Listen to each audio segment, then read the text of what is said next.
Oke, di sini kita ada temper switch ya. Ini temper switch. Jadi ini ada posisi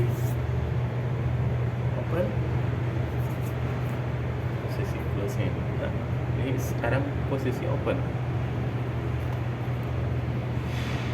Jadi ini valve-nya ya yang warna merah handle-nya.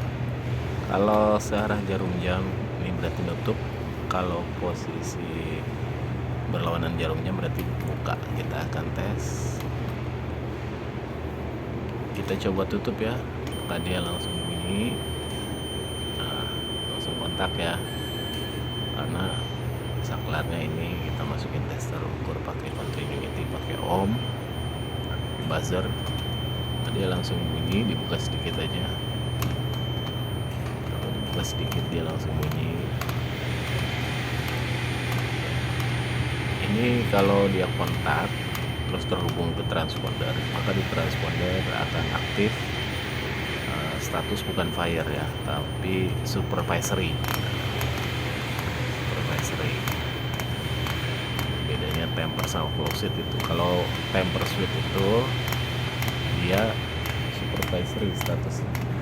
Jadi bel di hidran nggak bakalan bunyi, tapi di MCFA bunyi untuk ngasih tahu kalau misal kondisi tertutup terus kan bahaya. Kalau ada kebakaran sprinklernya pecah, air sisa aja yang keluar, atau nggak terhambat lah karena air posisi kebukanya nggak penuh. Jadi perbedaan antara temper switch dan closed switch, kalau temper switch berarti dia status kalau aktif dia akan supervisory. Terus dia temper switch yang dimana posisinya ada di valve ya. Nah, ini kabel yang saya pakai 2 merah hitam, jadi sisanya saya potong supaya nggak short, supaya nggak korslet ya. Karena ada bekas kupasan, nanti saya isolasi aja.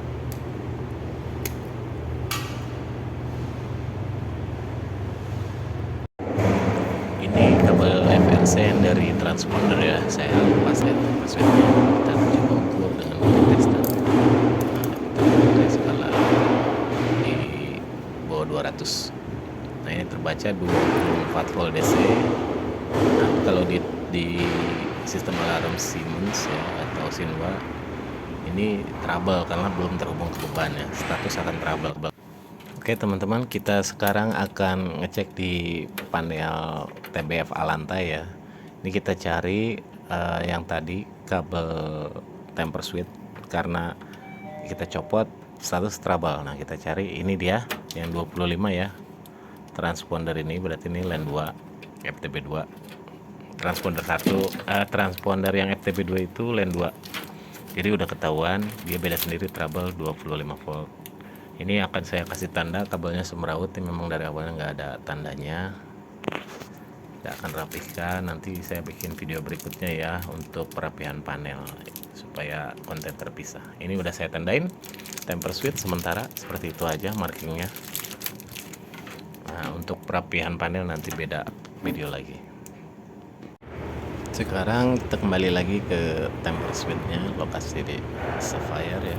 Kita akan sambung dengan resistor. Ini resistor offline, saya pakai setengah watt 10 kilo ohm.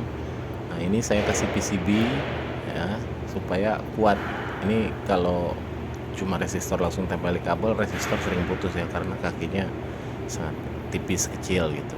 Kalau dikasih PCB begini, PCB lubang, awet ya, resistornya bisa untuk bertahun-tahun nggak karatan juga. Nah, udah saya sambungkan, kita akan ukur. Setelah disambungkan ke temper switch dan ke resistor offline, kita ukur. Harusnya tegangannya udah beda sama yang tadi ya, 24 volt. Ini agak repot karena saya ini ngerekam sendiri, pegang kamera sendiri, ngerjain sendiri juga ini ya. Jadi teknis sih kadang-kadang malu ya, apalagi kalau lagi banyak kerjaan bobokan, banyak borongan, kita bobok-bobok kan harus malu ya.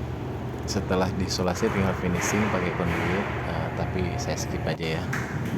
Oke teman-teman, ini saya coba kasih ini ya, share pengalaman. Jadi di lapangan sering trouble, pas dicek resistornya bukan rusak ya, kakinya sering putus nih, namanya di panel listrik, di tray kabel itu kan mungkin ada orang narik kabel atau apa ketarik kabelnya akhirnya putus. Ini kita ada gantinya resistor baru. Ini saya akan berbagi share tutorial di cara supaya resistor end of line-nya nggak putus ya. Jadi kita kasih PCB berlubang. Nah ini PCB berlubang tinggal cari di toko elektronik, harganya murah 5.000 sampai 10.000 tergantung lebarnya. Nanti dipotong-potong pakai gerinda atau pakai pisau cutter ya.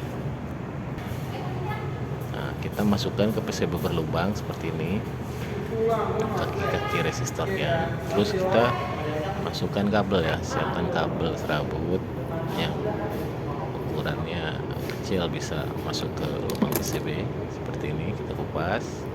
Nah kita masukkan di lubang sebelah kaki resistor. Nanti bisa disolder lebih bagus ya, tapi kalau misalkan kita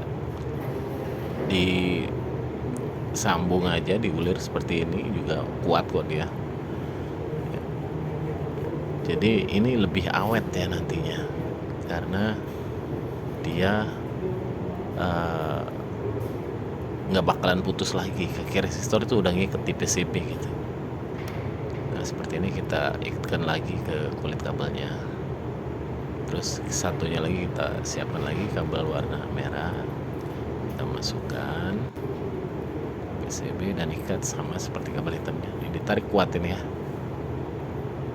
Tinggal dikasih isolasi. Kalau resistor biasa mungkin ditarik-tarik begitu ya kakinya putus ya. Ini uji aja, tentu aja nggak ada yang narik-narik, cuma kadang-kadang di lapangan sering terjadi resistor putus ya, akhirnya trouble kayak MCPA karena tegangannya jadi naik lagi. Kita isolasi biar nggak short ya. Nah seperti ini, kuat ya teman-teman. Jadi resistor yang kakinya sering patah ini yang sering bikin trouble, kita buang aja karena harganya nggak seberapa. Oke, selanjutnya ini adalah flow switch. Ini yang kotak ini ya, flow switch ya, yang nempel di atas pipa.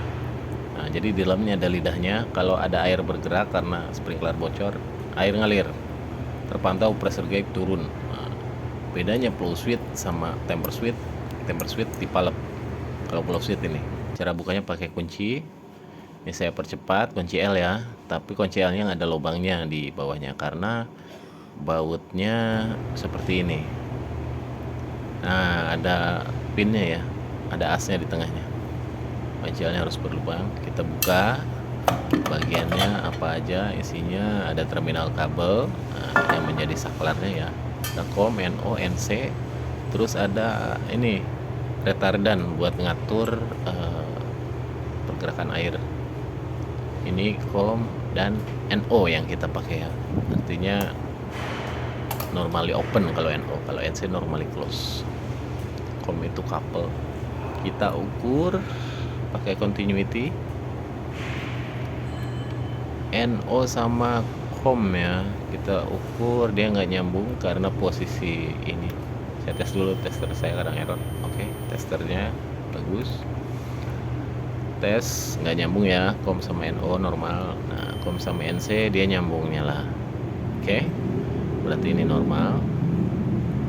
Nah ini pengaturan switchnya ya untuk air. Misalkan sprinkler pecah satu, kan ngisi airnya nggak sebanding tuh. Ini pipanya 4 in, yang di sana 1 in pipa sprinklernya. Ini di BCP 4 in, jadi dia kesensitifannya ya saklar ini ya bekerja atau enggak bisa di setel dari tuas yang tadi sama putaran di depan itu. Nanti mungkin next video akan saya buatkan lagi lah cara settingnya ya. Retardan. Nah ini kalau misalkan dia aktif ya, dia akan ngontak ya, NO nya akan nyambung, fire alarm statusnya. Nah ini resistor putus nih yang mengakibatkan trouble ya, karena cuma disambung dari kakinya aja begini. Kita nggak pakai begini, kita benerin, tapi kita ukur dulu ya. Resistor putus dia tegangan jadi naik, status MCFA jadi trouble. Kita bongkar resistornya, kita ganti. Kalau udah dibongkar, nah kita ke panel, kita cek yang trouble yang mana, itu berarti flow switch. Langsung kita tandain di panel TBFA nya. Di panel TBFA ya, kita cari yang 25 volt.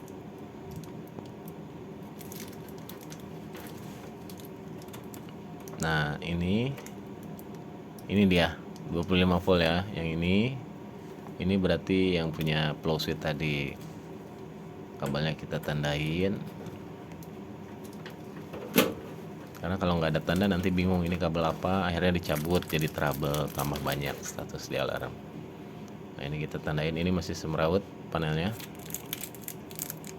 Nah kita tandain flow switch.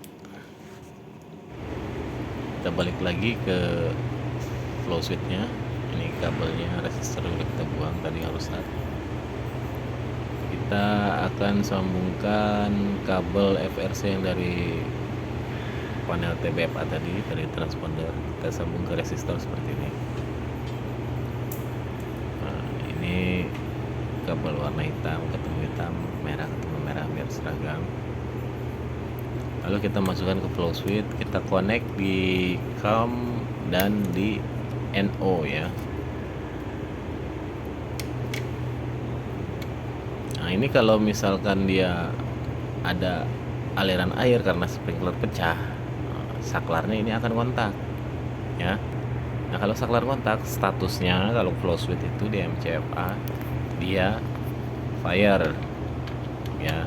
Kalau temper switch yang tadi kan cuma supervisory, bell nggak berbunyi. Kalau ini status fire, bellnya akan berbunyi di hidran box karena mendeteksi aliran air. Kenapa ada aliran air? Berarti sprinkler ada yang pecah. Kalau sprinkler pecah berarti kebakaran gitu, maka statusnya fire.